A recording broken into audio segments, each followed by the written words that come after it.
Who ready?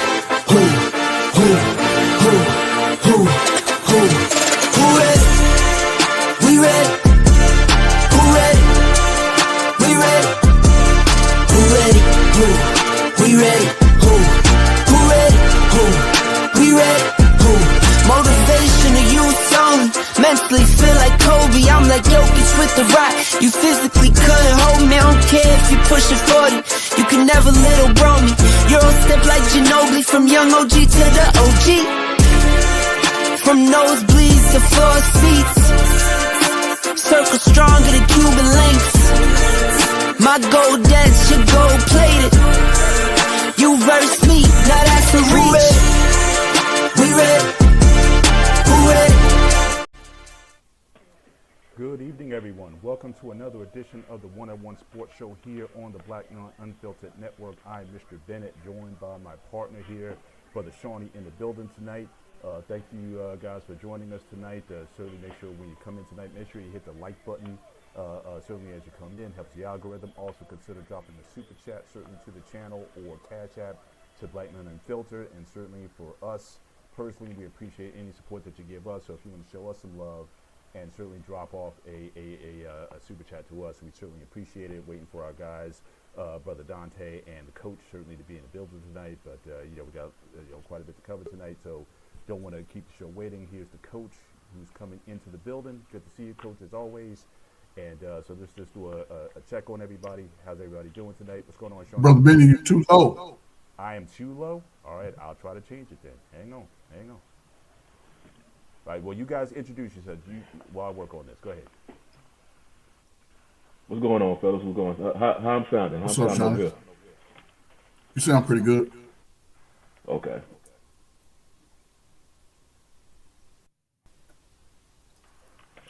All right, how you doing, Coach? Is that better? Nah, you still sort of low. I'm still kind of low. I'm just going with the audio here. Let's see if I try this. If not, I'm going to take these earphones out. So just give me a second here. Okay, how we sounding now? Is that a little better? Is you on your computer mic or your microphone? I'm on this mic here that goes with the speaker with the thing here. Whoop, here you go. I think you sound better when you hold it closer up to you. When I'm so maybe closer, just with the mic just be low. So right here is better. Yeah, exactly. Yeah. Wow. Okay. All right. I'll have to work it from here then. This isn't my best quality here. Let me see. I may even switch over. Hang on a second, guys. But let me get. I think Dante's in the building, so let me add him to the stage as well. Shout out to Dante in the building tonight. What's going on, sir? What's going on? How y'all doing? Well, I'm the one struggling with sound here, so I'm trying to build up to where you guys are. But how you doing otherwise, though? Oh, pretty good. Just it's the middle of summer, so it's cooking down here in Texas. I heard that. All right, guys. Well, let's get into this. Certainly, lots of ground to cover tonight. You saw the banner coming in, so we're going to talk about Prime and just the whole situation with Sanders' family. I mean, certainly prayers to that family on a lot of different levels that are going on. But let's get into this right now. Let's cover a little NBA. So obviously, the big thing now. I mean, we all hear this every year. Luka Doncic seems like he's putting in that work. Certainly in the gym. I know Shawnee's always the skeptical one, being certainly in Dallas, saying he kind of goes through this every year, but it seems like Luka is definitely taking it to a different level to get himself into shape. Now the question is, can he stay in shape?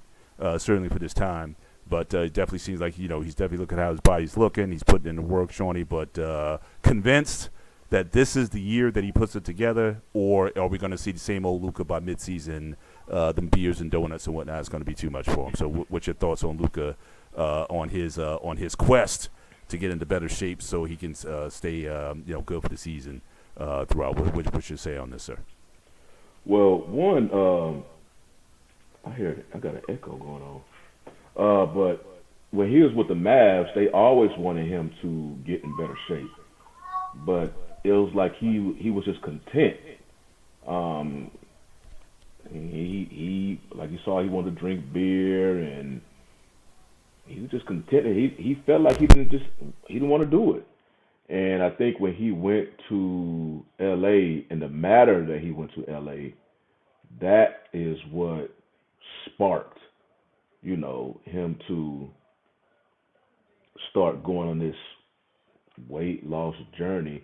Like I mentioned in the past, this is not the first time he lost weight. Like you mentioned, but he just didn't keep it on during the season. Well, keep it off during the season. It wasn't like he got big during the season, but you didn't really see the results of him losing weight. Because you want to see, okay, you losing weight, but we also want to see about your conditioning improving. Now, what about this right now with the pictures that came out here? When I believe this is the real deal because I heard that he mentioned that he didn't play basketball for like a month. That he was just focused on conditioning, and obviously you could see it. And I believe just the way he was unexpectedly, 'cause he was a franchise player. He wasn't supposed to go nowhere. And they traded him, and then when it all came out and how it was basically it basically was just attacking his lack of discipline with his body. It was just some of everything. Just basically, it kind of felt like the Mavs was just trying to fish for a reason to explain why they traded him. We just gonna attack, chop down on everything. Still no specific reason. They just chop it down. He wasn't uh, working out as much. It's just stuff like that. Like why it's still no real answer of why. Now they got lucked up because they got the number one overall pick. It was pure luck, but yeah, I just think the way he went out from the Mavs to the Lakers and all the attention that was brought about his conditioning, his lack of and thereof of conditioning. Yeah, he finally got tired of it, and now he wants to show that he can condition his body to what we expect a professional athlete to be. Now, everybody gonna be looking at it. We're like, okay, let's see how it is. You know, how you get into the middle of the season. Will this improve your conditioning, and also will this improve your effort, especially on the defensive level? Nobody worry about Luca on the offensive level. We know he's an offensive juggernaut, but the constant whining he does, and the fact that he's just damn near a cone on defense, really because he can be a better defender if he just gives effort, but he doesn't. That was one thing about James Harden, especially once Chris Paul came to the Rockets. You saw Harden's effort improve. And he wasn't no Kawhi Leonard on defensive, but once you saw his effort improve, that's when you realized, oh, James Harden is a fairly good post defender because he had a strong base. So you saw it was hard for dudes to back him up. We didn't really see that because James Harden wasn't giving that effort. But when Chris Paul came, you saw, okay, he's making an effort.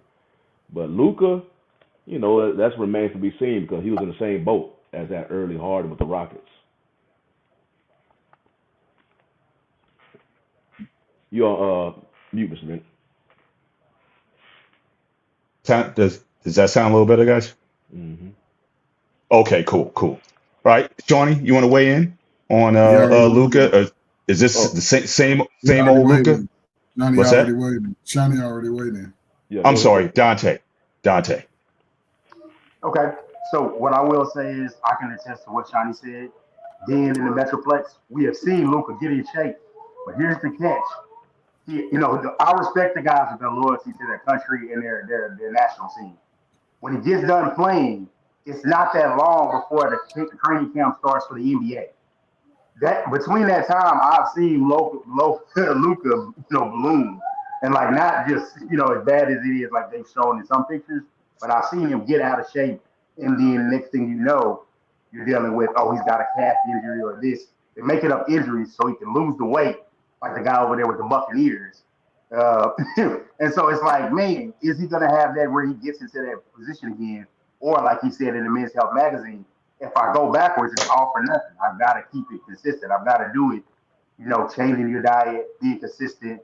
I wonder what kind of effective it is that he's playing with LeBron. When a guy that, year 23, always in good shape, can add the muscle, can lose the weight. a guy like that. I wonder how that affects it. And so if he shows up to training camp in the good shape, then I'll have more of a belief that it's going to stay long term because a lot of it is just the revenge to show the Mavericks, to show itself, not even to show the Mavericks, but to show yourself you can do it. Because one thing I'll say that does hurt him, he's in the MVP conversation every year at the beginning of the year, but then he has a slow start because he's sluggish and he's out of shape. And so it's like, you'll hear Charles Barkley in those early games saying those things. Will he continue forward with it? And I think if he has that motivation in him to go and get the accolades, and then on top of that, be in better shape to make sure he can get the accolades like first team All NBA, MVP. You don't get that if you don't play enough games. So that's that incentive as well to make up some of that lost money that he lost from getting traded since he can't get the Supermax. Gotcha. Coach, your thoughts on Luca? Are we saying same old Luca, or is this going to Nope. be No, no. Y'all must underestimate the power of LeBron James. Luka's here to stay. okay? He understands the mission at hand now. He understands that he's not bigger than the team, and he's going to LA. You don't get in shape in the summer just to get fatter during the season. That makes no sense. He's going to be a better player. He's going to probably be in the beat. Of course, he'll probably come out the best shape. He's going to be a lot stronger. He's going to have his more endurance. And I don't think in Dallas they put him in a position to be the leader. And he wasn't mature enough. In LA, he doesn't have to be the leader. LeBron James has already set the standard for everybody that comes there. So just seeing that in a short period of time, I think it's only going to get better during the season. I think they even got better on defense with Marcus Smart. So that's going to take some of that defensive pressure off Luka. He can do it like everybody else. He can do it like Trae Young. You ain't checking the best player. You can do it like James Harden. You ain't checking the best player. And yeah, Luka and Harden about the same defensively. Harden never played no defense. That's why he never goes no further than the second round of the playoffs. So, yeah, but Luka's here to stay, man. Get used to it. Don't be mad, Yeah. Dallas. Trading. Y'all better hope Cooper Flag pans out. Yeah. So, Yeah. Now, because Dante mentioned it, I wanted to share because he had mentioned the guy, the football player. So I wanted to share this because honestly, I think I might have sent a video back sometime. Let me know if you guys could see this. So here you had this guy Desmond Watson, who was drafted. We all saw a video of him. I mean, the guy 464 pounds whether it be the combine or the pro day or what have you. But now they're saying that he's not allowed to practice until he meets the weight goal. But I'm just thinking, what's the logic in drafting a guy who is of that such extreme size, and you expect him, at this point to lose this weight getting into training camp? Now, it used to be you came to training camp to get in shape. Now it's like they want guys in shape coming in all year round, but you have this guy who's at this weight, and now he's being forced to force him to lose some weight before he can even enter camp. So I don't know, if that was part of the signing or whatever, but why would you even take a risk? I mean, draft picks are precious as it is. Why would you take a risk on a guy if you didn't know what you were getting ahead of time? So what's your thoughts on this one? I just think that, to me, it's a waste of a pick if you know a guy didn't have the discipline to get under that kind of weight earlier, but now you'd want to put weight restrictions on him before he can get to training camp. So what are you guys' thoughts on this one? You go ahead, Sean. He signed with the Bucks as undrafted free agent. Okay. So, yeah. So basically, hey, come to camp, and he went to the University of Florida. I'm surprised that level of a program will even allow him to play at, especially, SEC and you playing at that weight. But he must have had some type of ability for the Bucks, like, come to camp, as an undrafted free agent. Because if he can just, what was he came in? He was billed at 464. Yeah. I think if he could just get himself down to like 320. I think it depends on his skill set. You know, he may be a good nose tackle. Now, mind you, the guy ran a 40 and a 5.93 at 464. So he's athletic, you know, but obviously that weight is not going to hold in the NFL. Who knows in NFL and your health. I don't, 464 is 464. I don't care if you have athleticism. Your body not supposed to be like that. So, maybe it's the best thing that it can be for him because Tampa Bay, you know, picking him up as an undrafted free agent and forcing him to, hey, you want to play and whatnot, go ahead and better condition yourself, lose this weight. Like I said, I'm surprised. And you think dropping down 140 to 320, you think that's one, if it's doable, and will he be the same player? Is that too dramatic a weight cut? Why not just go under 400, 399? Well, how big was Gilbert Brown? Because I remember he was a big boy. Gilbert kept growing. I don't think he was that big. He just got big. He just got bigger every year. He just got bigger and wider and bigger. So, but that's what I'm thinking. I'm like, hey, I guess if you can get down to Gilbert Brown size, because I can imagine if he had that athleticism, how he would be as a nose tackle. Mhm. But you got to get to that weight first, Yeah. Well, offensive line, whatnot, they strong themselves. They just push him out off balance or whatnot. He's gonna be able to make a tackle on the backside, So that's what I was just thinking of. Gotcha. Dante, what's your thoughts? Too big? You think 320 from 464 is a reasonable weight goal for him to still be effective as an NFL player? What's your thoughts on this in this situation? To be honest, I see it similar to how you remember the real training camp days was like you had to pass that conditioning test. Yeah. I see this kind of a similar thing now, Sonny. I would say 320. That's a dream. That's a dream to get there one day, but not right now. I would say maybe next offseason. But I would say if he's in the 350 range, I mean he can get out there and play some snaps as long But being at the current weight that he's listed, that he was drafted at, he's not going to be able to make it as that. I think at some point I understand the toughness and everything. Get the guy in camp, let him get in shape, and if you want to. And I'll give props to Mike Tomlin. Do something like remember when Mike Tomlin, Le'Veon Bell and them got in trouble? Yeah. He made them play the whole preseason game. Do something like that to where let him get some reps. Maybe not the whole game, but the whole second half. Those first, well, it's only 3, but those preseason games where you're just not really looking. You got who you're going to make the roster, and you just want to get a look at him. Let him get into practice, get some reps. See what's going on. He's going to be a rundown player. That's why he was undrafted.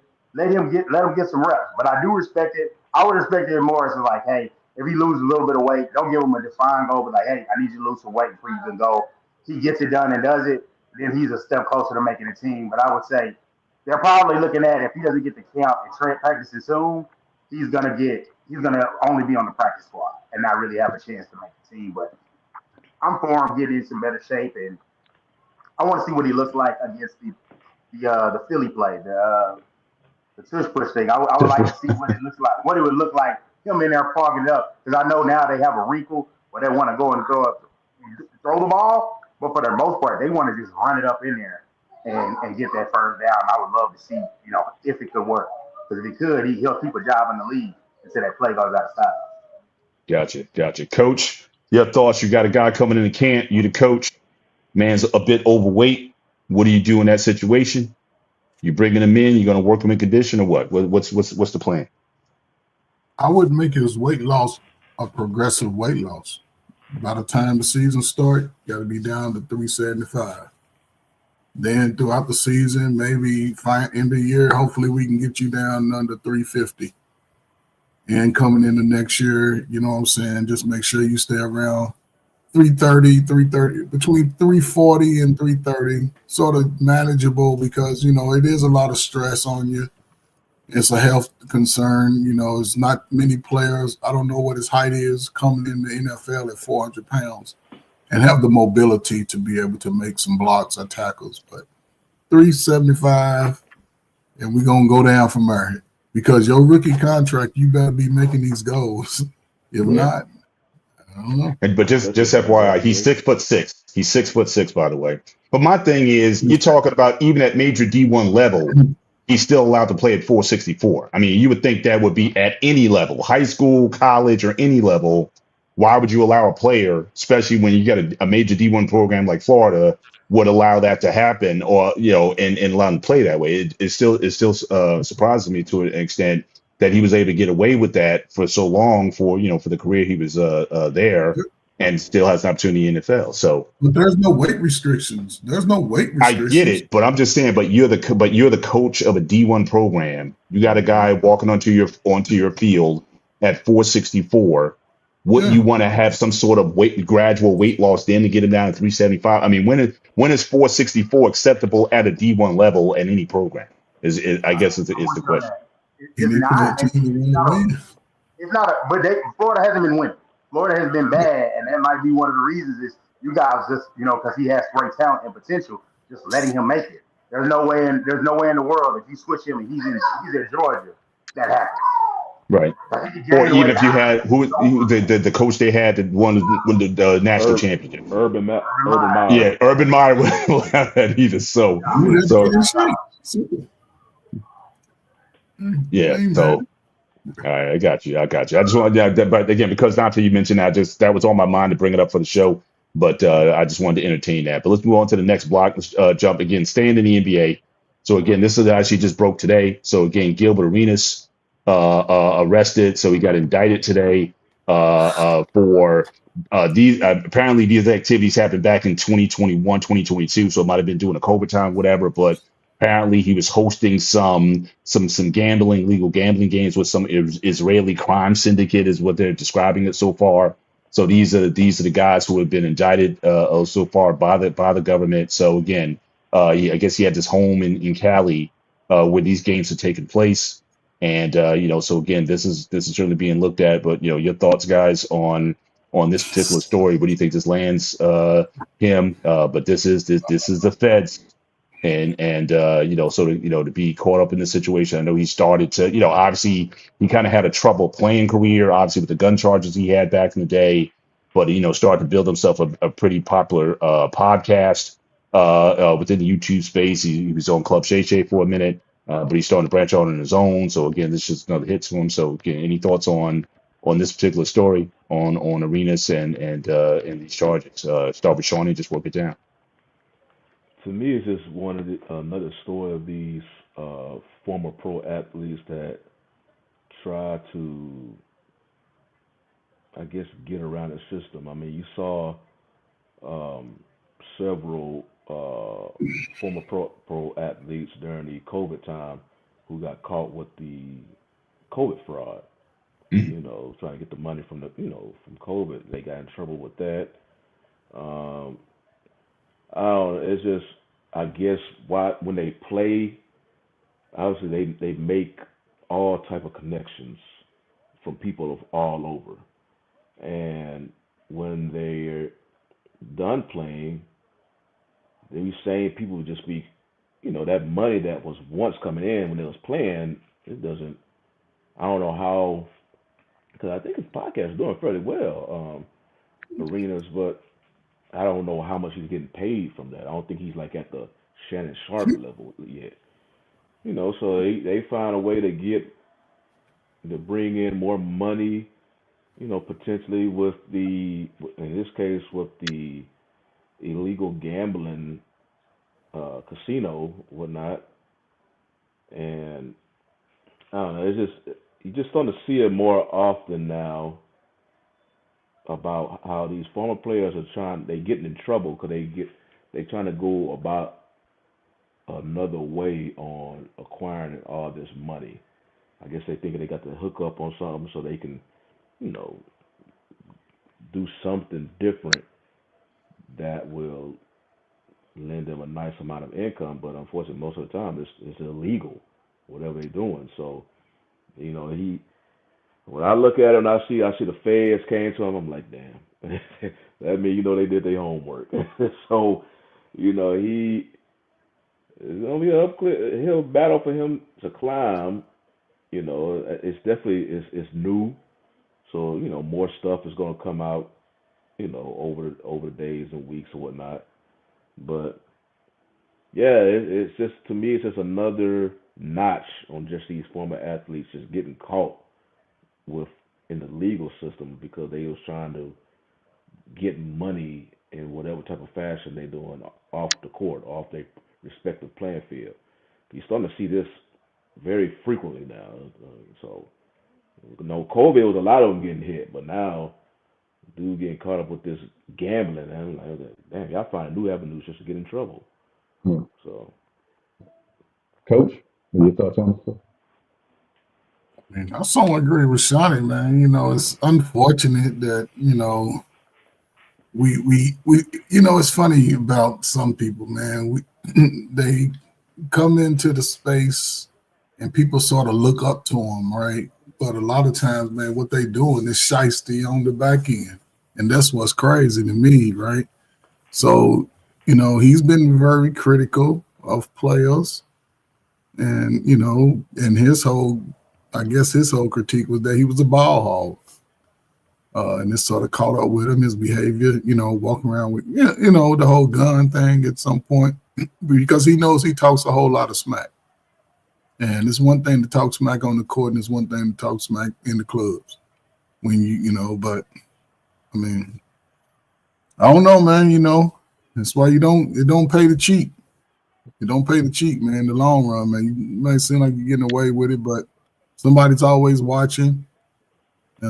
So, hey, you're going to have to either pay, but he'll be on YouTube crying about it, and people pay to get his comments and views and make him some more money. So, I don't feel no type of way. So, you cheat the game, you will get caught. Dante? What I'll say is this. I agree with you guys are saying, Coach Fred Johnny, about the finances. It is a thing that where guys can, when they get out of the league, the money dries up. And he wasn't, if it was in 2021, because I hadn't seen all of the details of it, is the fact that it could have been he's trying to stay afloat. Things are slow right now.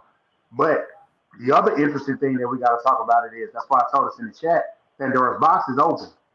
You can't mean to tell me that the NBA that has had many star players that like to gamble have had these types of games.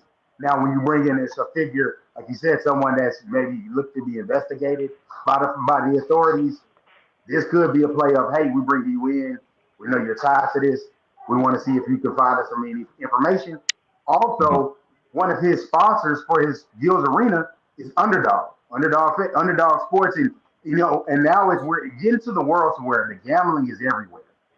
So I can have a sponsor gamble, but then hey, you're gonna get in trouble if you're going not playing against the rules if you're not gambling down in Vegas. Even though simply what we're doing every March Madness, hey man, those pools they're not just made for fun. They're made for fun. There's a pot at the end of that. So now we're looking into that, and the thing is that pot is different because this is a former professional athlete, multi-millionaire.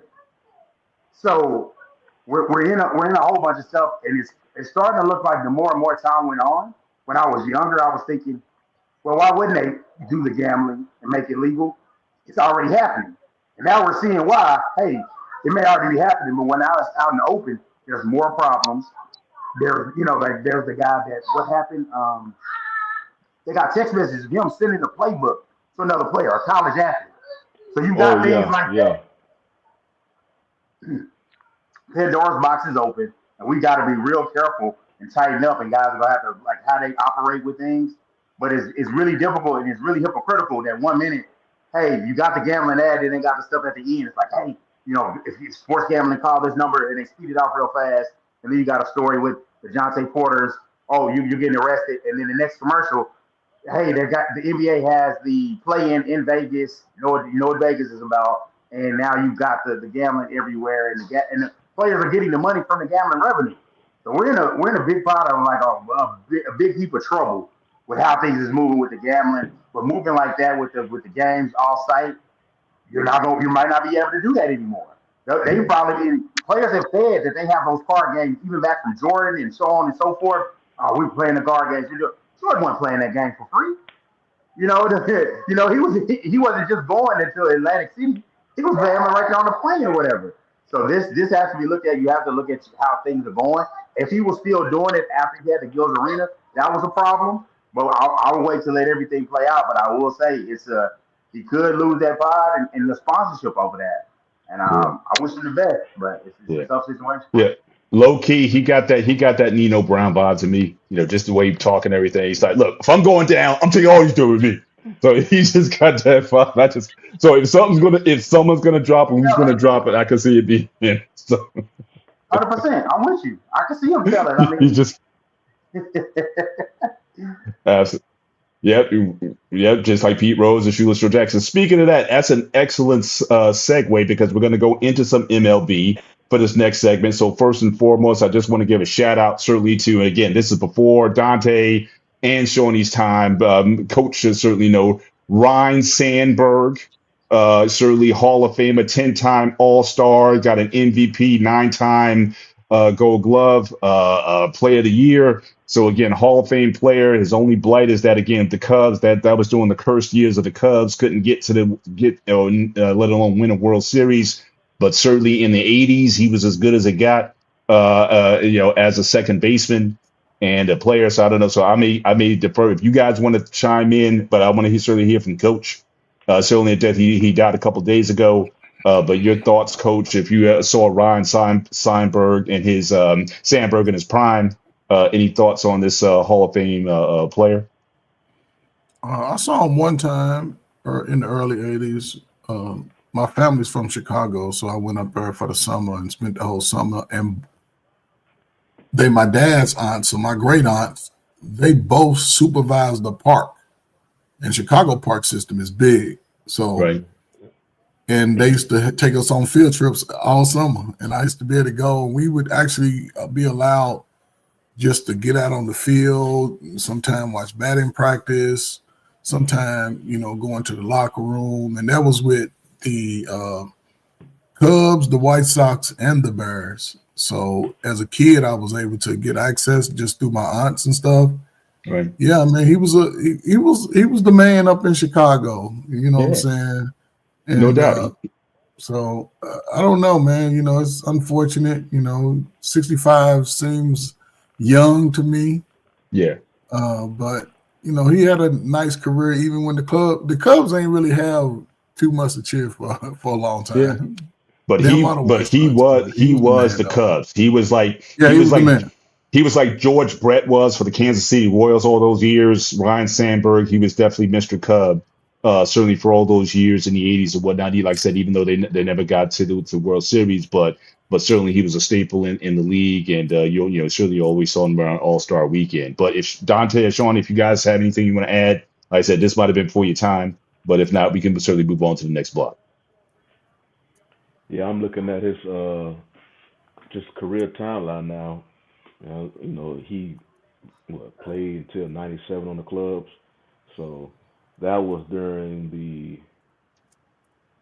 I'm trying to remember when the Sosa McGuire. That was 98. That was the next year. That was 98.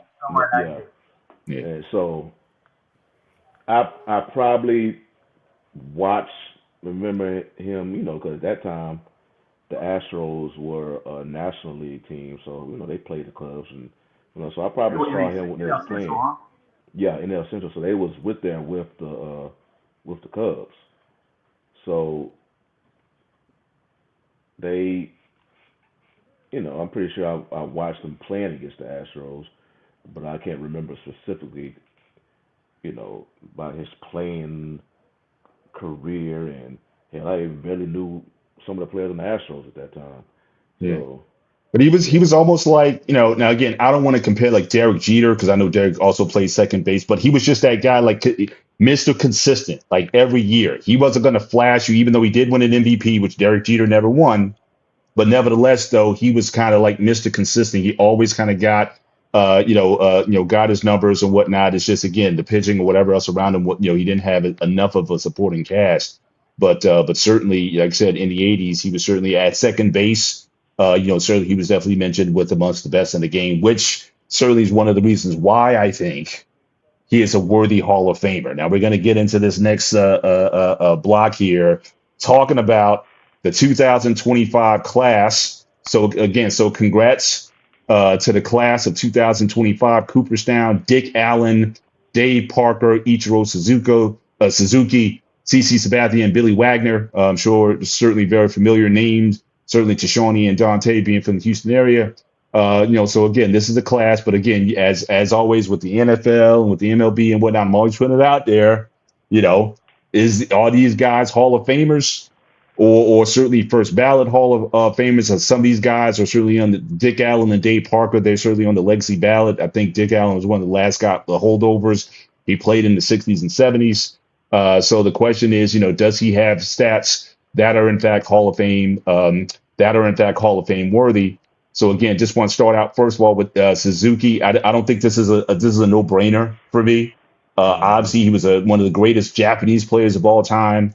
Certainly came over and again 10-time All-Star, MVP, Rookie of the Year. So again, I think this is a pretty easy pick. Lifetime 311 average. The guy was just an all-around player. Didn't have a ton of power. But as far as Mr. Consistency, Mr. Hits, over 3,000 hits. So again, I don't think this is a no-brainer. I would say this is worthy of a first ballot Hall of Fame. Never won a World Series, but nevertheless, I think his career is Hall of Fame worthy. Any indisputed comments on Suzuki's career? Certainly in MLB, I think this is a fairly easy one in my book. Definitely a Hall of Fame.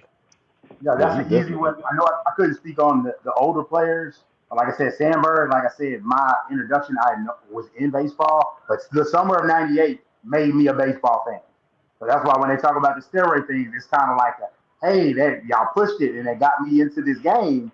But with Suzuki being in the AL West, seeing how dominant he was, like how good of a player he was, that's for sure was a first ballot in my opinion, because he was, just seeing it up close is different. And that was back in when they had the games that you used to play the NL, they were very much fewer. So you were playing like per year, probably like 20-something matchups. So I'm seeing Ichiro Suzuki just lighting it up against my team. And like you can kind of see like, hey, this guy's consistent.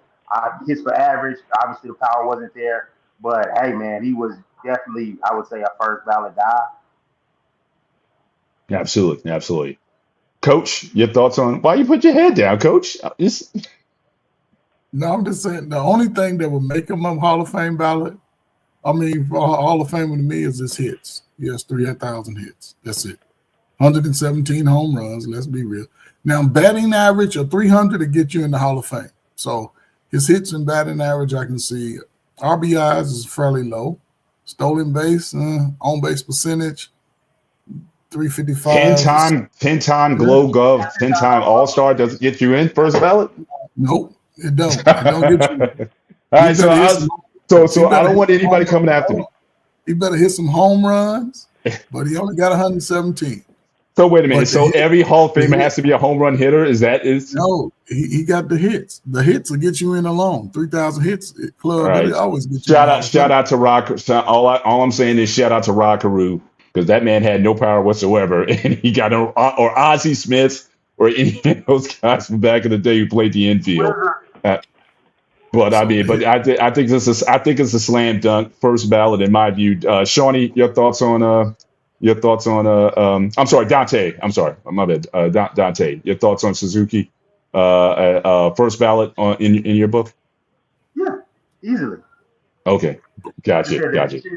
So you're affecting multiple parts of the game. You're a 10-time Gold Glover, multiple-time All-Star, and as far as the 3,000 hits. The thing is with baseball, we could talk about compilers in other sports, but in baseball, the greatness is compiling because it's so hard to get to the majors, and then to be there consistently doing it year in year out. You get rewarded for the 3,000 hits in this sport. So I'm all for the compiler, the big number records, and I'm all for it.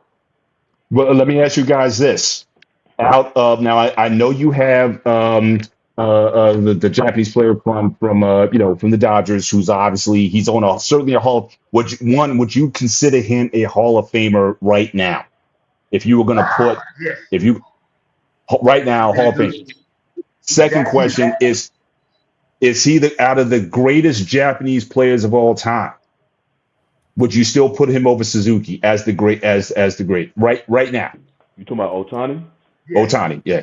He probably would be there because of his ability to pitch. Like Otani has MVP, which he already won an MVP as a batter, and Cy Young as a pitcher. Only thing about it because he had that Tommy John, so he will be. It just depends how long he'll be playing, Mhm. But I Otani, yeah, because he's a special player. You can't. It's one thing I know. People say we obviously haven't seen nothing like that since Babe Ruth, because Babe Ruth was doing that, But I don't even think Babe Ruth was doing it at this level that Otani. He's always towards like the top three in home run hitters. He's a good hitter. He hit the Tommy John, so he can't pitch. So he just okay. I'm just going to DH, knocking balls out, killing balls. He's got speed. He's like Yeah. a Yes, man. He was made in a Yeah, lab. Like, how 500 you stolen. think To me, 500 stolen bases get you into the hall, and Suzuki's got 509. So, yeah, I just think overall, I think right now, I think certainly Otani's on the track to be the greatest ever. I would still put Suzuki as the best ever. I mean, even over the guy who played for the Yankees all those years, Matsui, any of those guys. I think from oh yeah. Japan, he's the best. Well, He's the best player so far. But certainly Otani is certainly on the path. He can certainly overtake him at some point. But because just looking at this body of work, it's pretty impressive. Ichiro, I think Otani will be the better player. Ichiro is the bigger player. I remember when Ichiro came to the MLB. Ichiro was huge, especially amongst the Japanese community. And I remember I can remember when he played his last game in Seattle, and he was walking down. His teammates came out the dugout, and was clapping him. And he was going one by one, um, hugging them.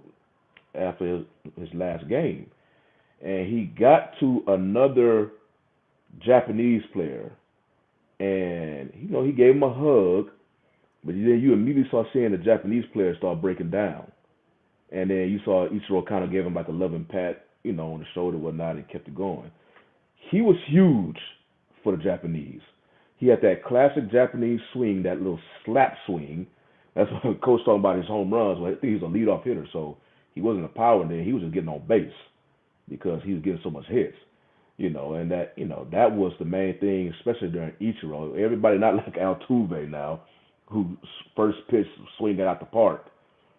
Ichiro was like get on base. That's what you're supposed to do as a lead hitter. But he had that classic Japanese swing where he'll swing and look like he's kind of heading towards the first base already. And he was a hell of defending the outfield, made some good catches. He was just, I remember the cultural impact that he had coming to when he came to the MLB, because he was already a major Yeah, name over for there in the sure. Japanese league, Yeah, he was and it was 27 when he made his debut in the yeah, major.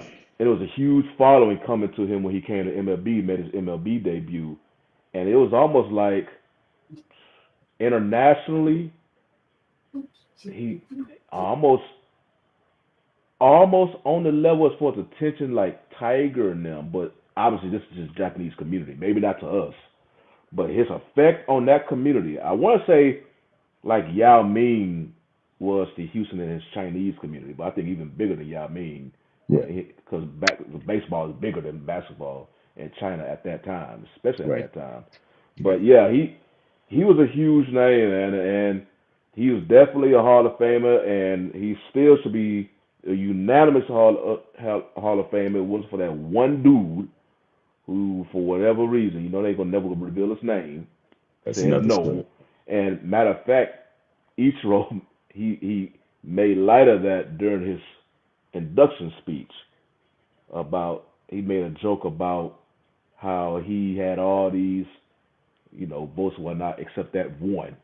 He was referring to that dude who didn't give him that one. So, yeah, he's definitely a Hall of Famer. He should be a unanimous Hall of Famer. Yeah, But yeah, I think like we that's it. always Yeah, say, them dudes they on these high horses. They got this power of the pen who they can vote. So you'll never really know why they make the decisions they do when it comes to voting for the Hall, especially baseball. It's like they got the biggest egos in that room for that. gotcha. Yeah, first ballot, except for Coach is Coach. I don't think it's convinced. I don't think we can still told him yet, but I think certainly first ballot. All right, let's move to the next. Let's move to the next guy. So we got Dick Allen again. Before my time, played in the '60s and into the '70s. 351 lifetime home runs. Played first base, third base, and left field.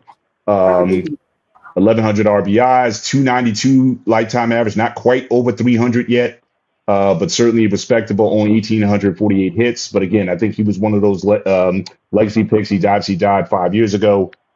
So again, I can't speak much, but again, he won an MVP. Now, my thing is this: any player of any era, if you win an MVP at some point in the game, and also a seven-time All-Star and Rookie of the Year, that combination gets you in. Now, again, obviously with him, not first ballot, but at some point in your career, winning an MVP is basically saying you were, if not the best, amongst one of the best in the game. That's why, again, I'm not a big fan of compilers generally. Because again, you could be a pitcher, do 13 and 12 over 20 years and get 300 wins. But when people look at you as like the best, or if they look at you and say, "Hey, we got a game plan for this guy," that to me means something. Now, again, these numbers here, again, they're not astronomical, but the fact that he played in the '60s and in the '70s, again, a different game, maybe a pitcher's game, certainly during that time, I got no problem with him getting in. But like I said, I don't have a frame of reference, so I'm just going to say, just based on his numbers, yeah, but in your career, the 350 home runs, and 1,100 RBIs, seven-time All-Star, and an MVP. Yeah, I can see at some point some people making decisions say, okay, yeah, let him in, post his death. But any thoughts on this guy here? Again, Well, obviously no one saw him, but go ahead. yeah, obviously him and the other guy, I guess, who came in legacy votes. They was before our time, many of us. But I would say this, I heard you mention about you wouldn't do, basically compile stats to determine if somebody a Hall of Fame. I say in baseball, I maybe there's some other sports out there, but as far as the top four American sports, baseball is the only sport where I don't have to watch a game and I could just look at your stats alone and dictate what type of player you was. Because all their stats are just legit. You don't be a 300 hitter by accident. So if I see you a 300 hitter, that means you're a good hitter. If I see you hitting over 30, 40 home runs in the season, that means you have power in your bat. They got OPS. They have so many stats. Like if you was a true, that's why it's so heavy in analytics. These dudes, like when the Astros start turning the corner, uh, Jeff Lunau, when he was the GM, he had no baseball experience, but he was crazy with numbers.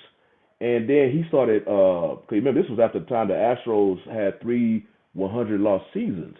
So he started firing many of these baseball-minded dudes in the front, in the office, hiring these analytical dudes who think just like him.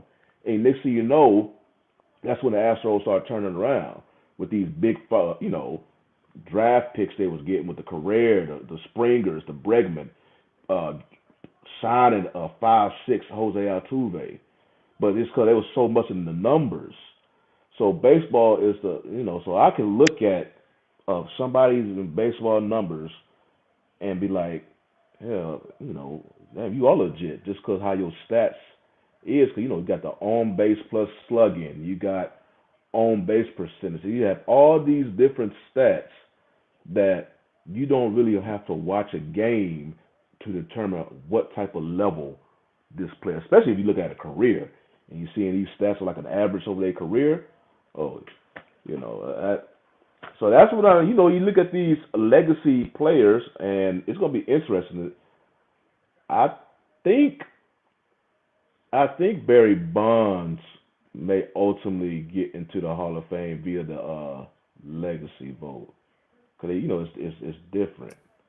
Unless they just keep him out forever, but I think he has a chance of getting in. So I don't know if that's kind of looked down because you're not getting into the main voting per se. It's almost like they make an exception to let you in, Hmm. But hey, you in the hall, you in the hall. You can't take that from them. So Gotcha, gotcha. Any more thoughts on this? Like I said, beyond our time, I think all of us, I think we can all agree with that. But Coach, any thoughts on info? And move on to the next player. Uh, Listen, man. Shout out to all the baseball players, man. I'm gonna say this and I shut up, man. Get y'all kids into baseball, man. They'll make a lot of money, less physical harm to the body. They can play it for a long time. So get them outside. Gotcha. Our next guy. Okay, now again, this is again for Dante and Shawnee. All right, Billy Wagner, right? Hall of Fame, 7-time All-Star, Rolaids relief winner. He is currently 8th on the all-time save list. All right. The only thing I don't like, 47 and 40 win-loss record. I mean, you're the closer. That means you blew a lot of games. All right.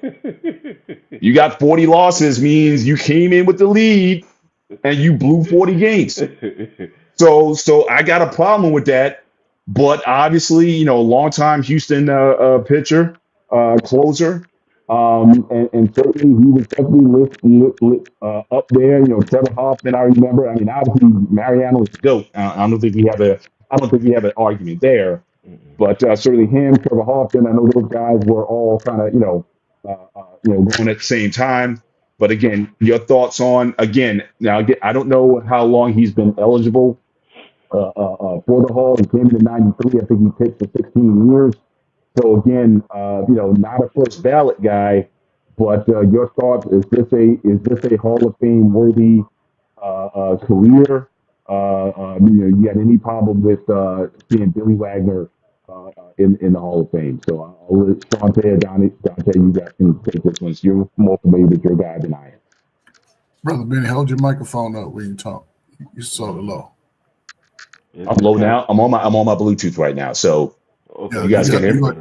Yeah, it fades in and out, but you good now. You were sounding Okay. real muddled. Okay. Tony, you go first since that's your Astros, man. Because I remember him. I didn't know he had that many, losses. But I remember him being a really when he quality was with player. the when he was with the Astros, he was a dominant closer. I just remember being that he, wasn't he's 5'10", he's average height, but he wasn't like no 6 foot plus dude. But I remember he had like a strong kick towards the mound, towards the plate. He had a real strong base, and that's what generated a lot of his power. And so he was an exciting player to watch with the Astros. Um, he left the Astros right before they went to the World Series in 2004. He left them. He played in 2003 before going to Philly. And I think he was on his 10th ballot before he finally was let in. So I think, and I tell you, people was on the fence about letting him in. I don't really know what was the deciding.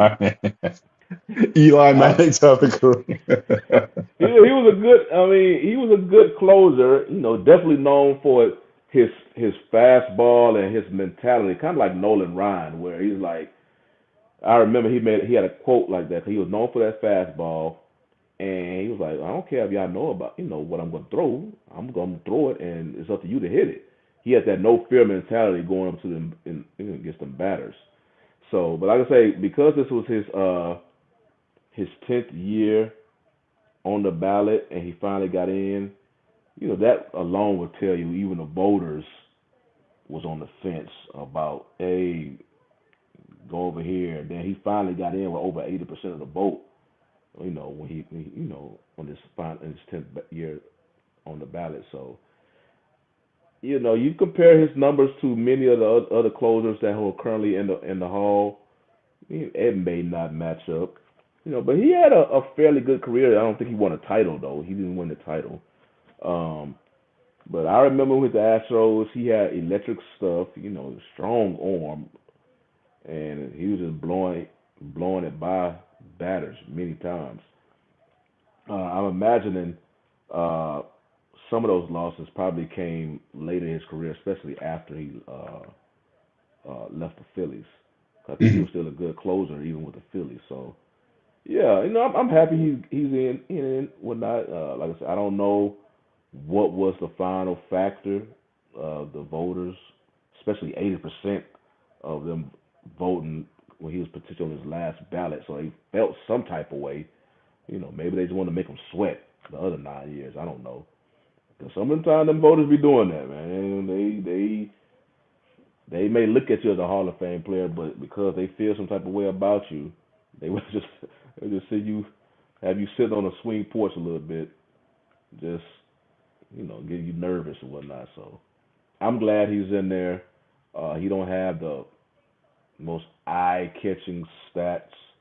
Like I say, hey man, once they give you that gold jacket, nobody can take you away from it. So hey, more power to him. Gotcha. Dante? Um, to me, I feel like, hey, if you made it on like your 10th ballot, like you said, Johnny, they felt like you were a guy, but like Mr. Bennett drives it home, and he's a strong proponent of it, and I understand it. It should be a special way you believe a guy if he's a first ballot Hall of Famer. Like the way we were talking, well, most of we were talking about Ichiro. If we're not talking about you like that, and you can wait, it's not that you're not in the Hall, but you're not as great as the other players. If he has numbers that are comparable around, like you said, the electric stuff, one of those type of closers, then I'm with it. I don't have an objection to getting it. And I almost hardly object to anybody that gets into the baseball hall. Because there's a lot of guys, they probably have the strongest Hall of Fame of guys that didn't get in. Not excluding we understand the politics of the Barry Bonds and the Roger Clemens team. So excluding those type of players, the Alex Rodriguez and them, yeah, so it's like I'm cool with. I don't have a problem getting in. My thing is, did he go in as an Astro? I think he did. I think so too. Yeah. Yeah. Yeah, I think All he right. did. Gotcha. Coach, any thoughts on Mr. Wagner? And then I got one follow-up question on this. Well, he's in the top 10, so I guess you can put him in the Hall of Fame. They're going to do it anyway. It don't really matter. They're going to put him in there. He's in the Now, top 10. I got you. Now, let me ask this one question. We'll move on to the next guy. Do you think that he may take a little bit of a hit because he's a lefty pitcher? Who? I mean, think about it. Most of the guys on this top list, they're right-handed pitchers, so you kind of know what you're getting. Lefties are technically supposed to be harder to hit.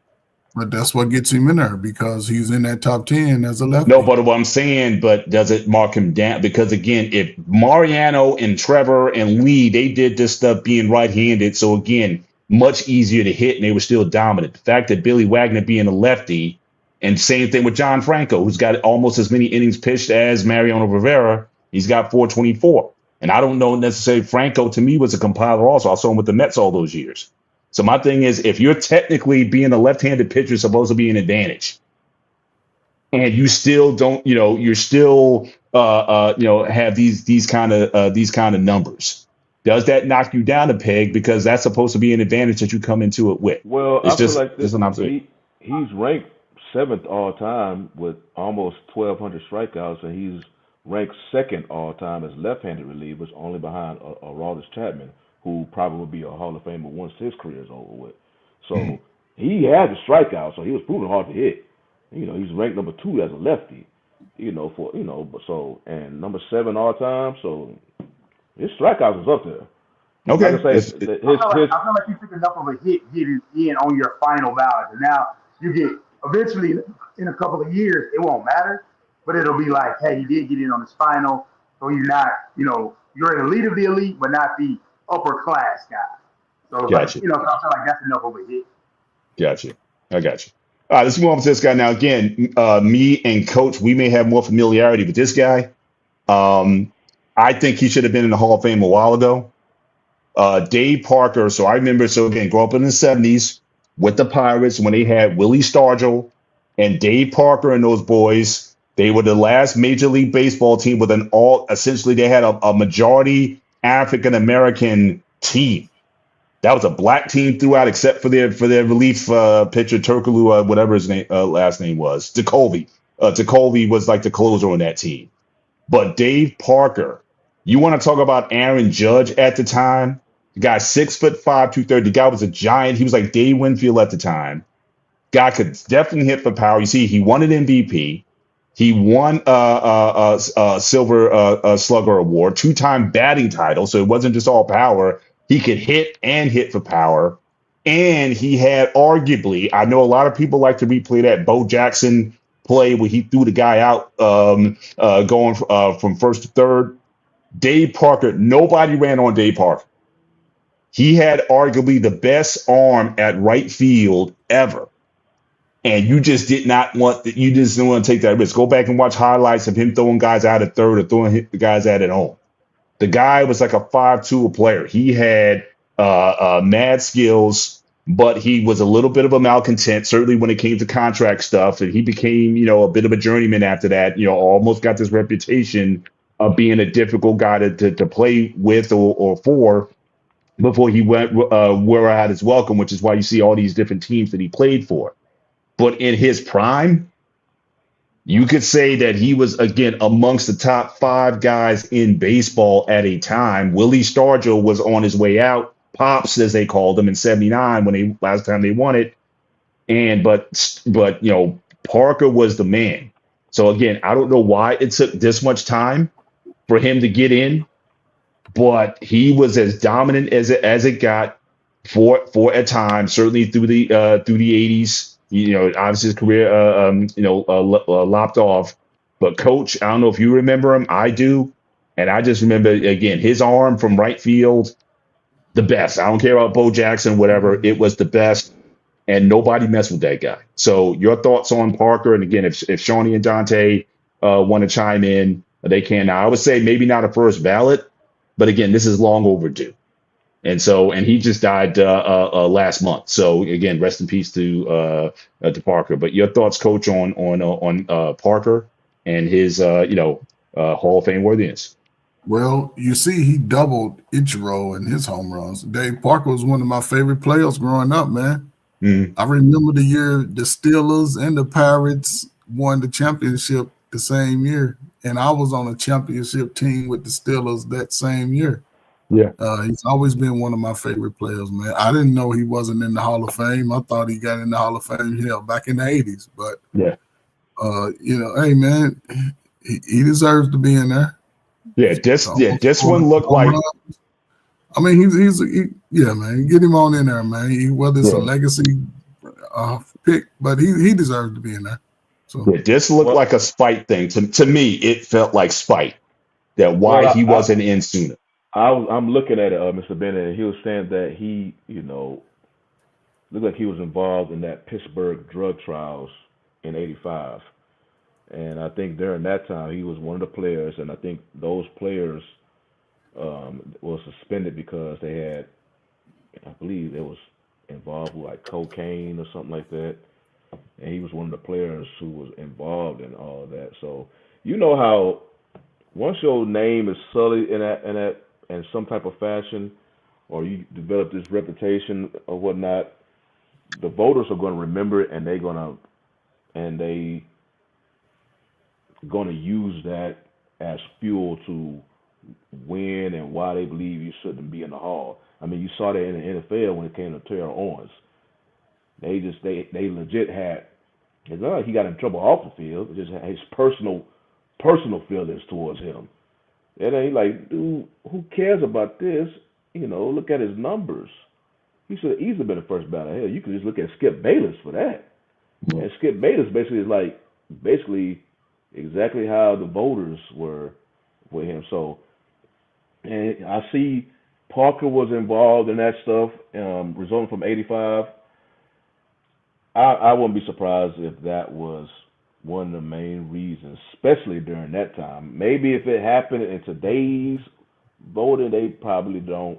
But in '85 and the '80s and whatnot, you had to then have a squeaky clean image.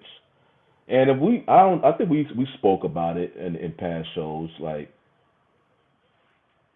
how the Hall of Fame will look like they require this player to have this type of image, but yet you look at the names who are in the Hall already, and you're like, how you got this name? Like I forgot his name, but one, I think he was a GM or owner who's currently in the Hall of Fame.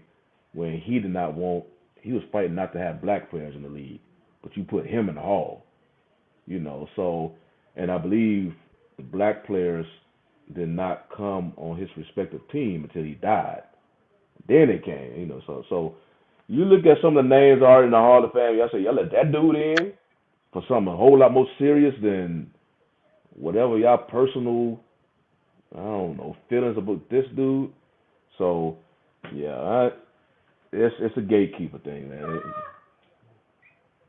Yeah, for sure. Dante, we also go to our last inductee. Yeah, I saw Dave Parker's like his highlights and what other players said about him, and like other and I saw the arm. I saw him mowing guys down, and that's what I will say is I hate when guys can't get into the hall while they're living, but still putting them in and commemorating them. Now I got a guy like, man, he was the real deal. Like what you were saying, like it was your favorite player. I can see why. I like the big, because for me and you, we like the power guys. I can respect the guys that are the traditional, batting first, lead off. I can respect that all day, but I love some power. Like you said, he's a MVP. You know, hey, when you look at his stats, I see, hey, that's a guy. I wish you shiny.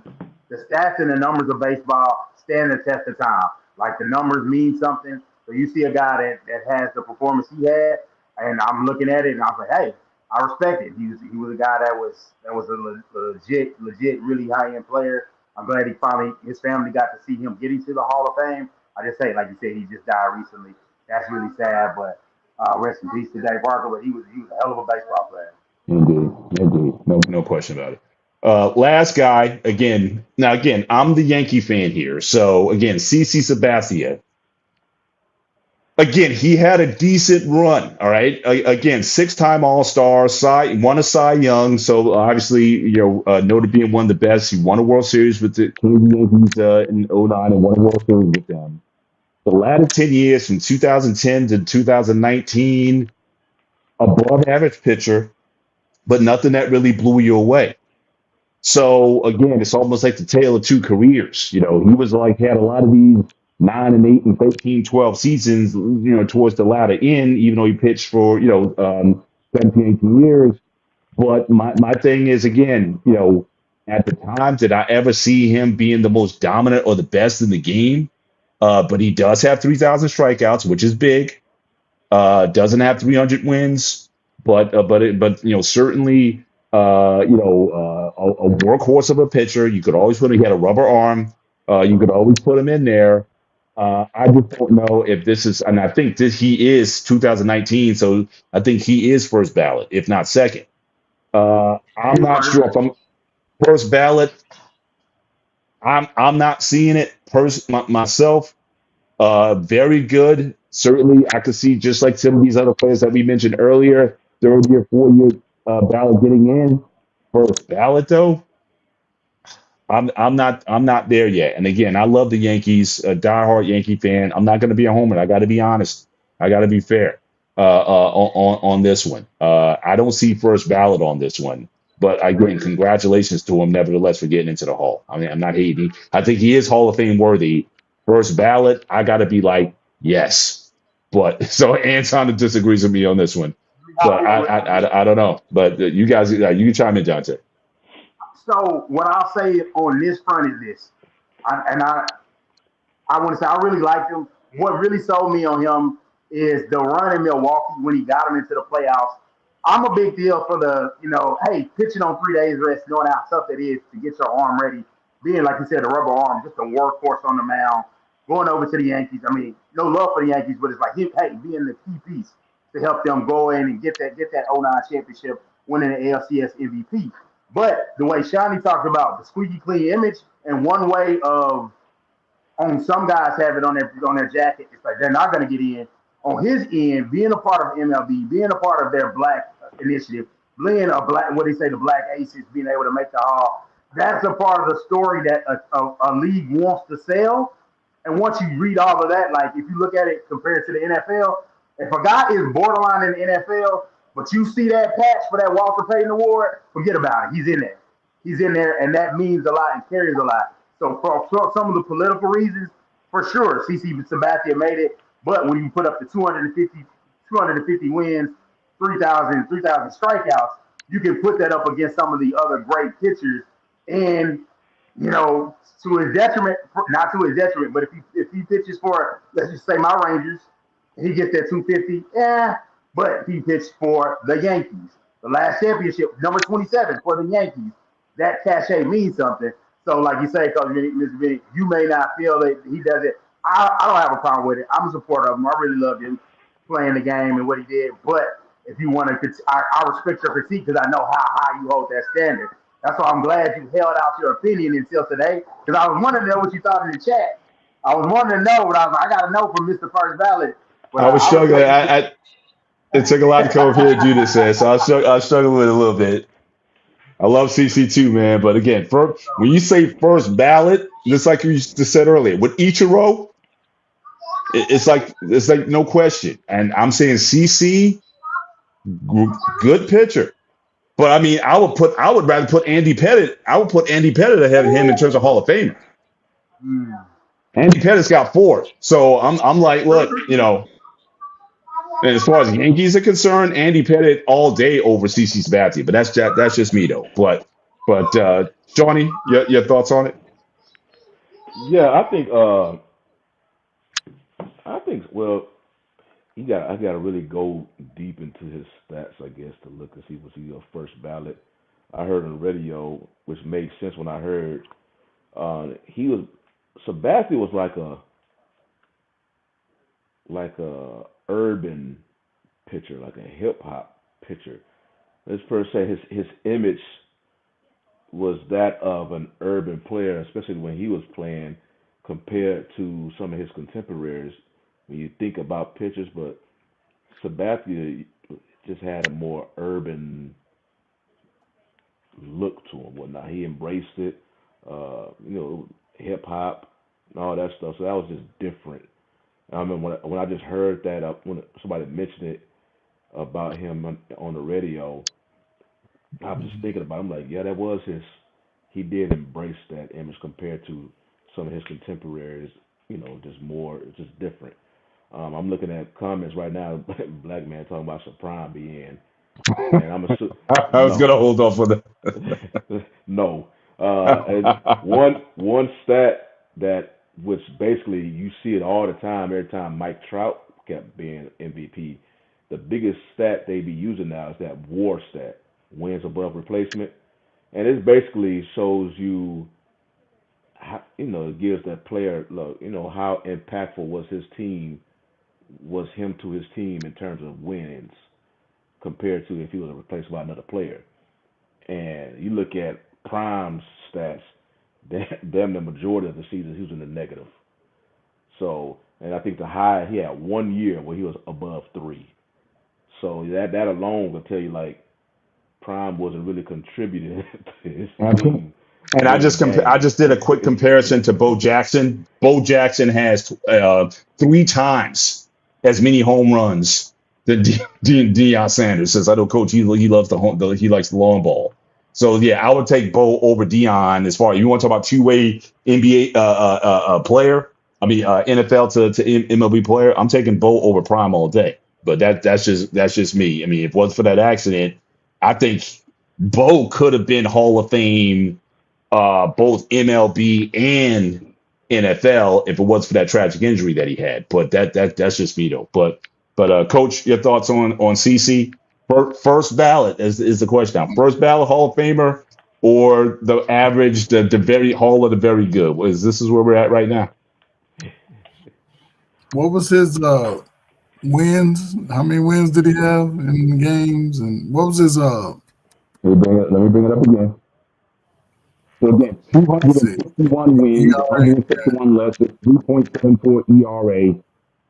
You know, he had his 3,000 strikeouts. I give him his 3K. That used to be an automatic. You get the 3K, but again, very good. But I'm not blown away by. I'm not blown away by that. but his yeah, he deserves to get in just based off his strikeouts. First ballot.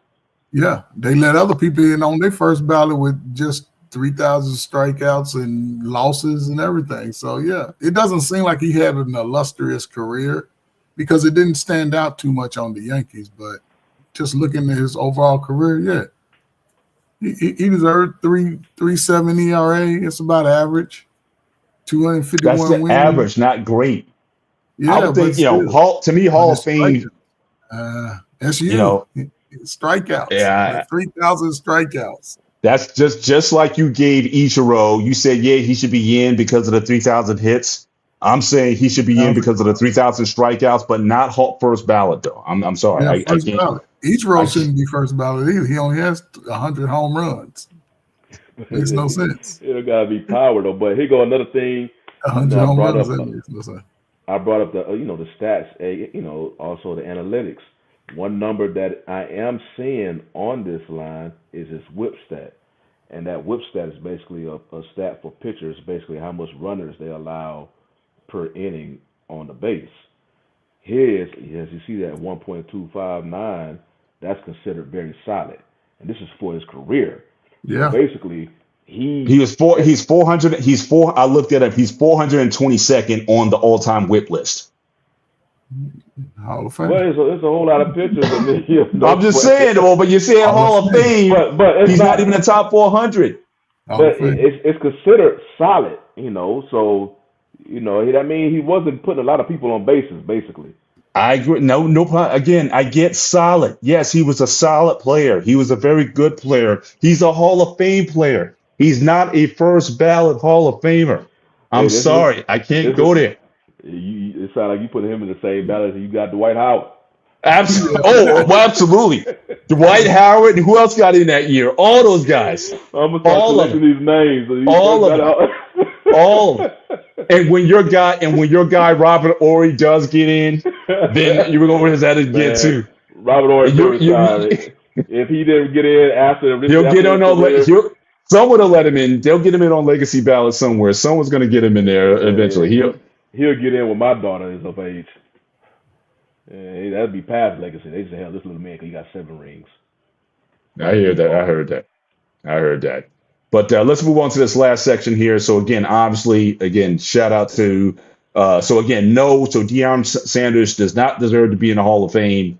Not even the Yankees Hall of Fame or the Reds Hall of Fame or any other Hall of Fame you want to mention at that point. But certainly we do feel for him. Prayers to him. So he just got diagnosed with bladder cancer. So again, this man has certainly endured a lot of health injuries over time, which is certainly something me and Coach were always talking about. Take care of your health. We got a show coming up. We're going to be talking about inflammation and, just different illnesses and just how you need to be eating better and taking care. Because, you can be an athlete in your 20s and 30s. You can cover a lot of things. But once you turn 40, things just start happening. And so, again, we all know about the amputation, the blood clots that he had. Now, he's got another battle here. And he posted a video and talking about, how he had to make a will and how uneasy he was about that because, he doesn't expect not to be here for his family. But even with that, that's something, I don't care how old you are or whatever. If you got kids, you need to have a will. Just like you need to, when you're 40, they say, go to the doctor, get the prostate exams, get all the, stuff that you need to take care of yourself. It's not an option. So I don't care that you think that you're going to be around for a while. Certain things, as a man, in my personal opinion, you need to handle regardless of your feelings. Forget about your feelings and that sort of thing. That's something that you need to handle and not run away from. That's a responsibility that you have. But certainly prayers to him. Now, the question I had just based.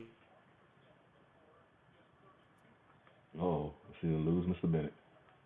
You right, Mr. Bennett? Well, I guess Based on against you in another segment. Mr. Bennett. Yeah, I thought I lost you guys for a minute. Hey, am I there? Yeah, go back. Yeah, repeat what you said. We lost you for about 15 seconds. Okay, so my question is, what do you think is process for coaching? I mean, does he need to step down? I mean, what do you think is the state of his coaching career at Colorado? Obviously, he's got some big fish to fry here. So again, I know Colorado certainly committed to him, but what do you think this places his there was already questions about going into this year as a big proving year for him now that Shador is not there. What do you think this does with his career at this point? So, Sean, you can go ahead and I'll work Well, on my hotel Wi-Fi here. well, the first thing I would point out, when Prime was making, the statements that he would he was stepping away a little bit, whatever for medical reasons. That's when everybody wanted to throw their opinions in the pot, talking about because at the time, both of his sons, he won't be coaching his sons anymore, so he's not going to be. He don't want to stay at Colorado because his sons won't be there, or he's trying to go to the NFL again because his sons won't be at Colorado anymore. They kept using that, like he was saying, he had to kind of take a step back a little bit because of medical reasons, but they kept trying to change that narrative to make it like, oh, all this is happening because he's trying to find a way out of Colorado because he won't be able to coach his sons anymore. Obviously, that was all just false and everything. He legitimately had to step back a little bit because of health concerns and health reasons. Um, he, when he had come out with his press conference, as he came out about the bladder cancer, whatnot, but he had surgery for it. Now he has to his life changing for him because what he has to deal with it afterwards. But I believe that part, the disease or whatever, that's been taken care of via the surgery. So if he's willing to deal with the aftermath of the bag and all that stuff now, and he said he wants to coach. So I don't see him leaving coaching unless that stuff just gets very just inconvenient for him. I just don't see him leaving coaching. He's going to be at Colorado. He loves to coach. He loves teaching younger players, and he always said that. But people just kept thinking he was going to go to the NFL just because his sons would be going up there. I'm like, no, he kept saying, I do not want to coach the NFL. You know, and I think he had some exceptions, but it was some high exceptions. Basically, if a team was to draft his son or whatnot, and they came to him want to be something like that, some very distinguished type of exception for the. But on most part, he did not want to coach the NFL, and so I'm glad that he's able to kind of put that particular chapter behind us as far as dealing with the diagnosis. Now he's just focusing on the recovery and just life after it's been taken care of. And yes, there's going to be some changes in his personal life and whatnot.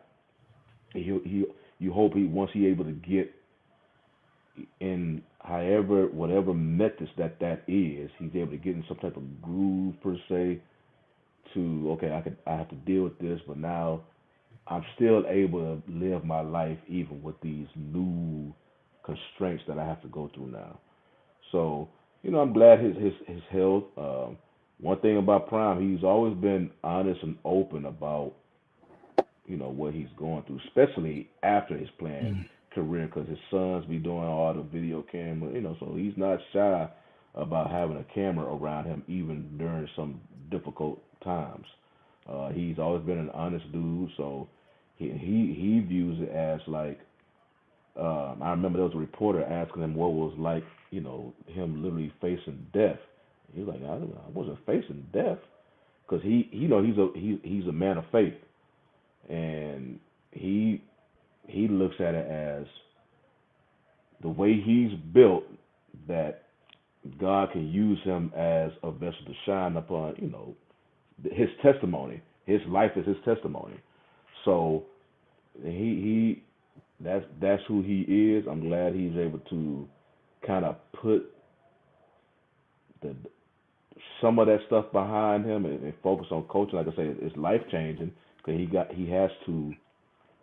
he has to live with a different way now. But he's able to still live. He's able to still do the thing he loves. So yeah, I'm glad that it's kind of put behind him per se. So he can just go on and just live his life, even though it's changed. He can still able to do that. You're on mute, Mr. Bennett. So, Coach, any thoughts on Prime and his condition and the future of his I coaching? saw I saw him today on ESPN, man. Salute to him, man. He's a fighter, man. And he shows it in everything that he does. He does it at a high level. He was making light on how there's going to be a porta potty on the sideline. So I couldn't.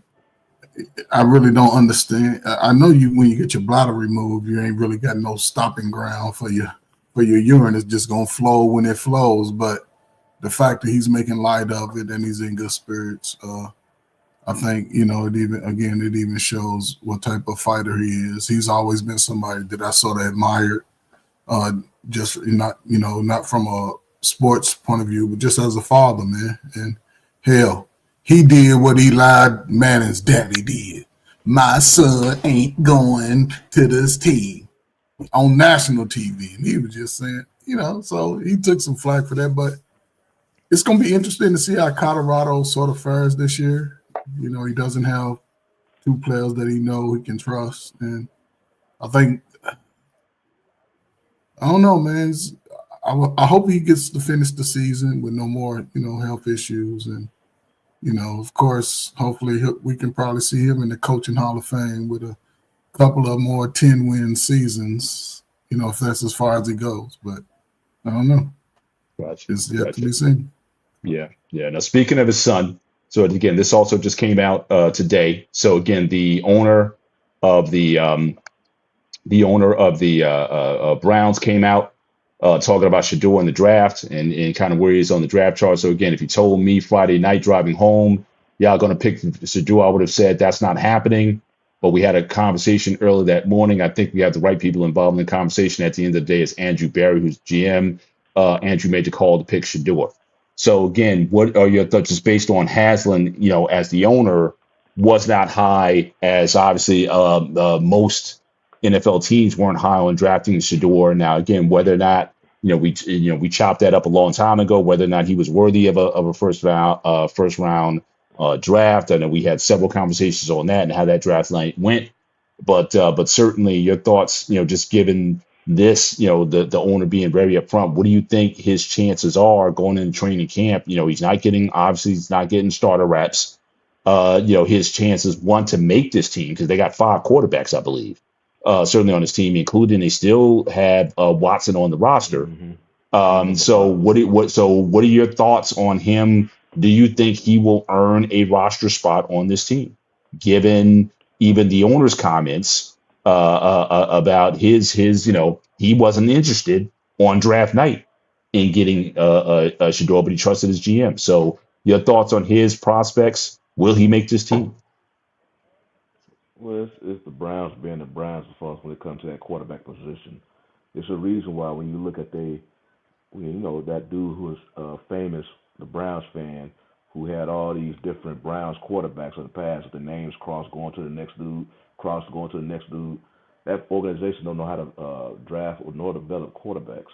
They thought and I was shocked that it didn't work out because how Deshaun Watson was with Houston. I mean, he was a legit monster with Houston, but all of a sudden one off season changed that. So, but even at that time, you gave this dude a whole guaranteed contract, and it did not work out. It made it look like probably one of the worst, if not the worst, move in NFL history. So again, that's Brown, that's Haslam. Haslam was responsible for that, because at the time Watson said no. I think he was leaning towards Atlanta. Haslam came up with the bright idea to give this dude a fully guaranteed contract. So You know, this is Browns being Browns. They don't know how or know what it takes to get good quarterback talent. Right now, as you just looking at the draft, Sanders is quarterback number 4. So will he get the proper opportunities? Because they got another rookie, and Dylan Gabriel. How he's a rookie just like Sanders is a rookie, so they giving him just as much opportunities. Just because Sanders is his last name, that don't mean, and he had all this attention, this fanfare behind him, that don't mean he's going to get more looks than Gabriel, especially if he was a lower draft pick than Gabriel. Because many times a quarterback, Dak was lucky. Dak, because the first 2 quarterbacks above him got hurt. And he's like, man, you next up, man. Just go in there and play. Unless something happened with Sanders like that, usually a quarterback, what was Sanders? A 5th round? Believe so. Yeah. Oh, yeah. Usually a quarterback getting drafted in the 5th round, dude. You might as well go ahead. Whoever that man that come around the locker rooms towards off training camp asking you to, hey, follow me and bring your playbook. Usually you might as well just get ready to get your playbook, keep your playbook by you, because that man be coming to your locker any given moment. It's a 5th round quarterback. They just looking for you to wow and dazzle them. I don't keep up with the Browns off-season news or not. I don't know if Sanders has been wowing them any more than Dylan Gabriel. And right now, Dylan Gabriel is the higher pick quarterback, so he may have the higher opportunity to make that roster. Only thing with Sanders is the way, I can't speak too much on how he's currently practicing, but I can speak on how he's been handling this since the draft. And he's been handling it with an A+ in the master class. He's been handling all this scrutiny and whatnot as a just A+. So whatever this predetermined, these teams have about him, his personality and whatnot, all that should be wiped away. The way he's been carrying himself during this. So if for whatever reason the Browns don't put him on his roster, he's going to have film out there on him. Another team, so okay, we can just make our determination based on what exactly we see on the film. What if that gives him a chance to play whatever he played in the preseason, and also go ahead and look at some of his college film again. But all this excess off the field personality stuff, that whatever reason was the main reason why he dropped to the 5th round, that should be gone. Legit judge him by his film. So, maybe it'll work out if you don't get if they don't keep him on the roster. Maybe they put him on the practice squad. I don't know. Mm-hmm. You give him an A+, even though with the speeding ticket, you still give him an A+. Speeding ticket, man, he young. You got knock him up. I'll give him a 95. I'll give him an A, not an A+. You can't doing 125 or whatever this is the median ticket was. I got to mark you down a few points. You got an A+. I guess you could say that because you definitely don't want another what's his name, Henry Ruggs situation. Yeah. So that's a little I know even Lamar, he had his as well, but certainly he didn't come in with a lot of that fanfare the way Shedeur did. But Coach, your thoughts on, so again, where do you see Shedeur Sanders? Now, again, Anton was pretty bold. He said, don't be surprised if he's QB1 or QB2 by the start of the season. Where do you land? Does he make this team? Given, especially, again, what the owner is saying about the pick. If he doesn't make the team, they're going to trade him.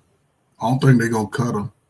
He brings too much value to an organization, just his following. He's like Taylor Swift, the rookie Taylor Swift. He's going to bring an audience. They already seen the upswing in ticket sales and people supporting just who he is. So he could be QB1 right now, and he's stated that he's getting very few snaps with the first team. But I think they're looking for him to come in and wow, do a wow factor. Now, what are we going to say if he comes in his first preseason game, throws for 2 touchdowns, 9 for 10 completions, run for a touchdown? What are we going to be saying then? You know what I'm saying? I think right now he's criticized too harsh for something outside of football, and that's the problem. Going to the Browns, they notorious for being a little racist, but hey, I think they trade him. He brings too much value. He's better than Daniel Jones, Gabriel. They both. I think it should have just been those two fighting for the position.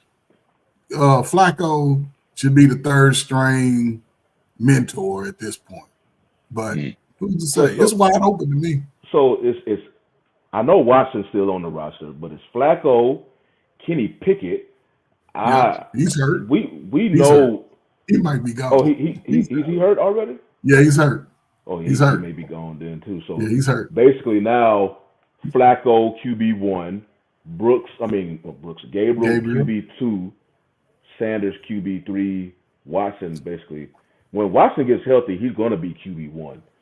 Mm-hmm. But if it depends if whoever the QB is, again I refer back to the Cowboys. Once Romo got healthy again, Dak was in the middle of an 11-game win streak. Romo, we can't keep you out, So if whoever the head coach is, sometimes these owners, they want this player to play because of the money they're paying for him. Well, Washington's gonna be paying a whole lot of money, and if one of these two young players start clicking, will you keep Watson? Because he ain't gonna be out the whole year. Will you keep Watson on the bench and let these young bloods, play, but you paying Watson whatever he owed this year alone on his contract? Right. So that's the thing. I mean, Watson right now is QB4 just by default because of his injury. Gotcha. But once he come back, he will be QB1. But if a coach has any say so, will he make that move for the other players playing better? Can I just say this real quick? He has to be one of the worst offensive coaches in the league. Defensively. He's not a good coach because he's not managing this situation well. You draft two quarterbacks. You have to give them an opportunity to show what they can do. You have to. Why would you have 4 quarterbacks on your roster? That's unheard of. And the fact that you got 3 potential starters on your team makes no sense. Well, he's a two-time coach of the year, though. But yeah, this is because he increased wins. But the quarterback situation ain't never been settled. Who's been the best quarterback over the last 15 years for Cleveland? Flacco. That was that. Yeah, do that. You ain't lying. Got him to a playoffs. Got him a playoff win too. So yeah, he's legendary. By my Texans, but hey, he came. But still, they're gonna retire his jersey just based on the status. Him and Bernie Kosar. Everybody else is a non-script. Is a non. Not even worth it. But him and Kosar's jerseys, they're going to be in the Raptors. But last story of the night, we got about 15 minutes left in the show. And again, typically on this, we don't go at least. And again, I've talked to the guys like that about it. We don't necessarily like to go into like gossipy type of stuff. But obviously, a few months ago, we all heard about the Shannon Sharp situation, a couple of Shannon Sharp situations that we didn't want to hear about. But this year, certainly not unsurprised. So obviously, Shannon Sharp was hit with a $50 million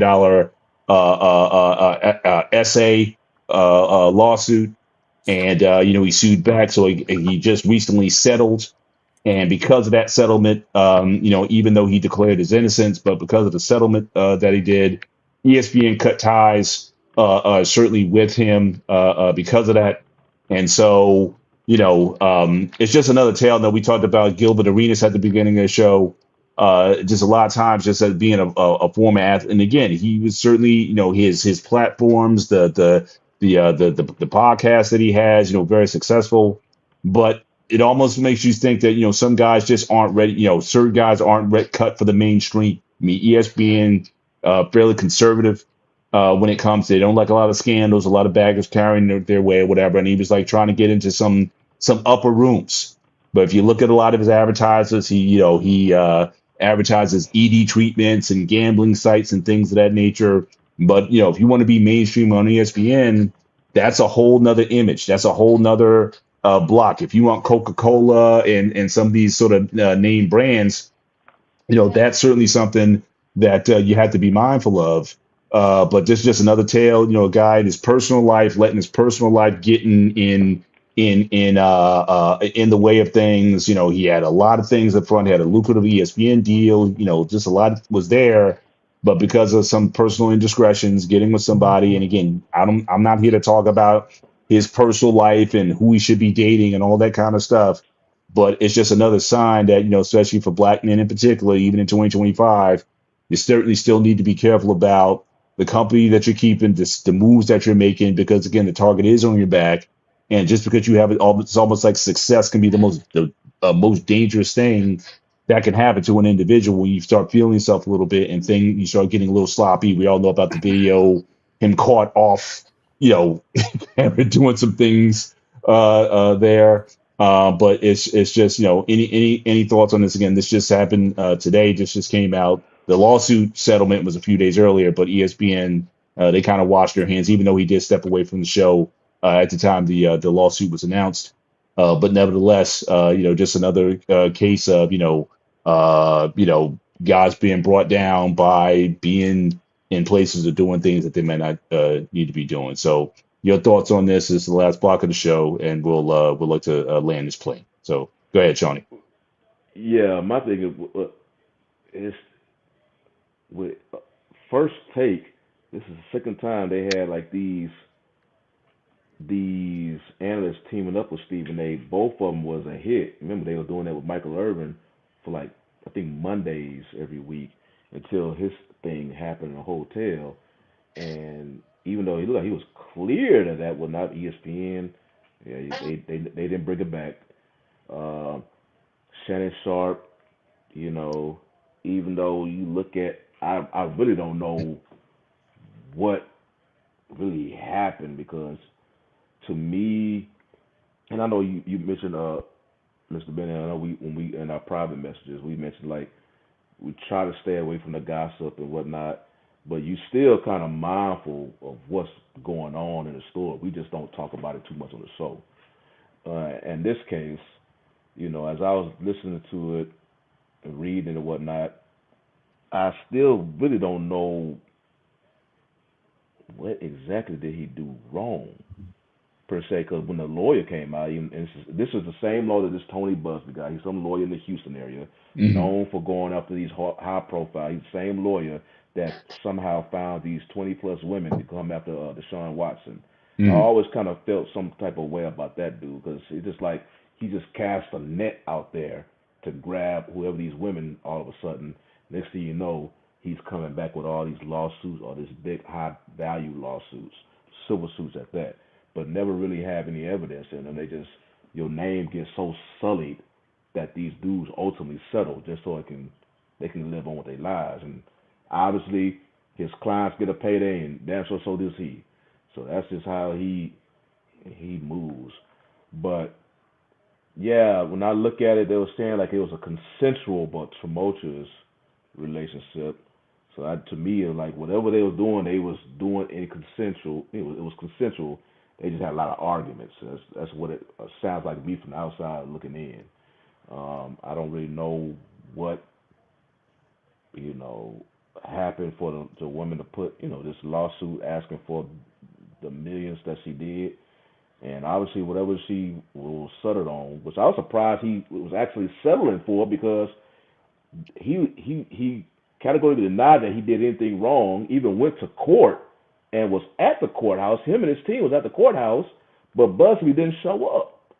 So to me, I'm like, oh, that means he saw something like, man, it's not really a case. But then ultimately, the news within a week later saying that they settled. I thought that, because Sharp was trying to fight it, something else revealed that, okay, now the woman and her team and Busby and them like kind of taking a step back, because something maybe was about to be revealed. It's like, no, we don't want to go that route. We just leave it alone. But then it turned out that whatever he paid for the settlement, it was obviously high enough for this woman to retire her OnlyFans. Yeah. So, and to me, just on a personal note, man, it just goes like, if you a certain status or whatnot, public status, just how all it takes is just, in this case, a woman to just throw something out there about you with your name on it, some derogatory thing with your name on it. A lot of this stuff don't even be proven to be true. It just throws your name out there. Your name is being dragged through the mud as long as this stuff is out there, which is why many of these dudes try to settle it, because whatever they're currently doing, they don't got time to keep going back and forth to the courthouse and fight it and fight it. They're just trying to get it over with. But unfortunately, when you settle, which is what people, looking at with Sharp, you settle is like people take that as some type of admission of guilt. And I remember with the women in this case, they looked like they was more upset, even though she was of age, I guess, when they slept with each other. But how a 50-plus-year-old man messing with this 19, 20-year-old woman, they was more upset about that. Like, he basically deserved it because why you fooling around with this woman who's so young? And I'm like, yeah, I see that. But also because if you pay attention to a lot of the professional athletes, they find themselves, even of older women, in a situation where they will throw these accusations out. No proof is ever really given out. And then next thing you know, what these dudes are paying a price in some type of fashion. They losing opportunities or whatnot because their name has been sold. And now the organization, in this case ESPN, they don't want to be dealing with them. They're like, you got too much heat around you, so they let you go. Mm. So I always kind of had a personal feeling about that. It's just, basically like you at the mercy of a woman's word. If she gets pissed off at you and she puts these accusations out there, if you don't have no proof to clear your name, you screwed. There's nothing you can do. Coach, any comments on this? So real quick, for anybody to coming in some money, don't be messing with no OnlyFans. You'll get what you get, and I don't have no sympathy for you. You're too old to be messing around with somebody 3 times younger than you. So I'm surprised that he settled so fast. He said he was innocent, but yet you settled. I'm not surprised by ESPN cutting ties. Hey, they with Disney. Why would they not cut ties? Absolutely. They gonna like make a Anton Disney said, movie out of this. So. Anton said, you don't mess with Mickey Mouse. So. But it is what it is, man. He got what he got. He's lost a lot of money. He'll be on YouTube for the next few years, begging and crying like everybody else do, and when they know they did wrong and they get punished for it. So I don't know. I don't feel no type of way, man. People complain about him. I don't care. Listen, fellas, you can't turn a hoe into a housewife. That's all I gotta say. You can't do it. Shout out to our guys. Shout out to our guy Shawnee. He had to step off a little bit early tonight, so we're gonna leave this. That's Dante. I'm sorry, Dante. My bad. My Dante. Certainly, last word tonight. Got to be careful how you move. Should have listened to Monique. Go back and watch the Club Shay Shay with Monique. She kind of gave him some advice on the type of women he should be with. Now, again, that may upset some of the guys in the manosphere in terms of how he should be moving, but she's definitely told him you need to get with some older sister who can make you some red velvet cake and whatnot. So leave these young ones alone. But in any event, we're coming up on final thoughts, so we can just go around real quick. I'll start mine first as we get into this. So I just want to give a shout out to, again, as you know, I'm a big boxing fan. Want to give a shout out to a legend.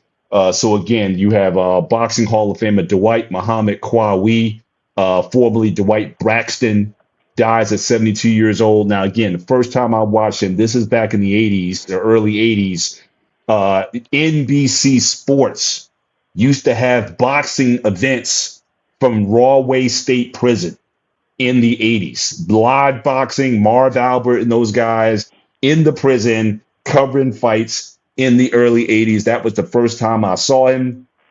He got out of prison. He went on to become a very successful boxer as one of the toughest guys, whoever you would fight. He was only 5'7", fought at light heavyweight, cruiserweight, and even at heavyweight. He even gave George Foreman in his comeback, he even gave him some fits. Always a tough opponent. Oftentimes they'll come out on the losing end, but no one ever said that he never gave you everything that he had. And Holyfield had 3 fights with him, and they were all wars. I mean, classic, legendary fights. Holyfield always found some way to come out on the other side. But again, those were brutal matchups. Again, certainly a very good boxer for a lot of years. And if I had a dream matchup, again, the fact that he fought at, like I said, light heavy up to the early heavyweights, him versus Joe Frazier in their primes would have been a slobber knocker. That would have been a major matchup. Both guys going forward. The only question is whose will was going to get out. That's the only thing that you would have been able to say about that. But again, a legendary fighter. Rest in peace. Very much, absolute Camden buzzsaw, Jersey-born, Rahway, also in New Jersey. Shout out, Jersey stands up again. But rest in peace to a New Jersey legend, and certainly, as I said earlier, a Hall of Fame fighter. Turn it over to Dante for your closing thought, and we'll close out as always with the coach. Oh, you must have been talking about me then. Yes, Well, I don't know why I'm getting you and Dante. I don't know why I'm doing that. I guess you guys, you're both from Houston, both from Dallas. So maybe that's why I'm getting confused. Other than that, I don't know why I keep confusing you guys. My bad. My final thoughts goes. I don't know if y'all watch professional wrestling, but I'm pretty sure his name he's an icon. He's up there with the Jordans. Obviously, I'm speaking about Hulk Hogan, and he passed away. What was that, earlier this week or late last week? Last week, yeah. Yeah, and when he passed away, it was controversial. I understand from the wrestling, people in the wrestling community, because he was so influential in that industry. The reason why they get the money that they get and the popularity is a lot to have to do with Hogan. Back in the early WWF days with McMahon. So I understand that perspective, but then also that's the wrestler. That's Hulk Hogan. And I keep forgetting Terry something, whatever his real name. Terry Bollea. Bollea. That's a different person now. You got to split it up, and that person is, you claim racist. Me personally, I don't like to throw that word around too much because I feel like it gets thrown around too loosely to the point where it just kind of don't have the same meaning anymore. But I don't have no issues with people calling him that because of what was coming out of his mouth back then. If I would really follow him, he'd probably damn near no different than Donald Sterling, who he would do business with black folks, but he viewed you beneath them. And maybe that's how Hulk was looking at folks with black. I don't know, but it was a controversial death. It definitely didn't get the the fanfare and whatnot when Malcolm Jamal Warner and what's his name, Ozzy. Ozzy. Yeah, they got full fan support and whatnot. Hulk, the venom towards him was just as loud as people trying to support him. So I hear you. Coach, your last thoughts as we close the show. Hey, man, listen, man, we're coming down to the end of the summer, man. Kids are going back to school already, man. I saw some kids on the bus stop, man. Listen, make sure you stay hydrated.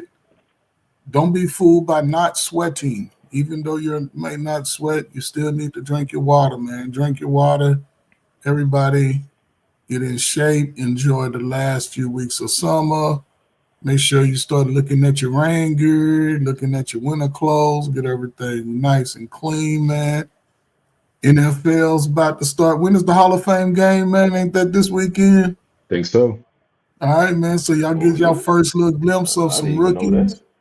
Watch the game, man. I don't know what day. I think it's Saturday early. I don't know. But, yeah, man, get ready, man. Here we come. Football season, man. And don't be crying about your teams early in the damn season. Let them play a few games first before you start crying about them. Just give them a break early. Salute to the rookies, man. Salute to everybody, man. Stay healthy, man.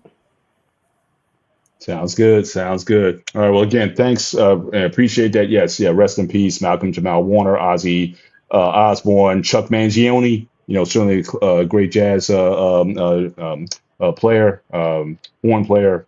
But with that, we come to the end of the show. So again, we want to thank you guys for joining us again. Make sure again you hit the like button as you leave the show. But again, I'll be remote in this location for several weeks. I just got my schedule. I'm going to be in the South for a long time. So you guys might want to come see me because I'll be close to you. Where exactly are you? I'm in Georgia. I'm in southern Georgia, southern part of Georgia, man. So I'm going to be here for weeks at a time, man, just for this project. So I'm not going anywhere, but I'm getting my frequent 5 miles. So I'm happy about that. But with that, again, thank you guys once again. You guys certainly enjoy the rest of your week. Take care. God bless. And we will see you next time. Good night. Peace.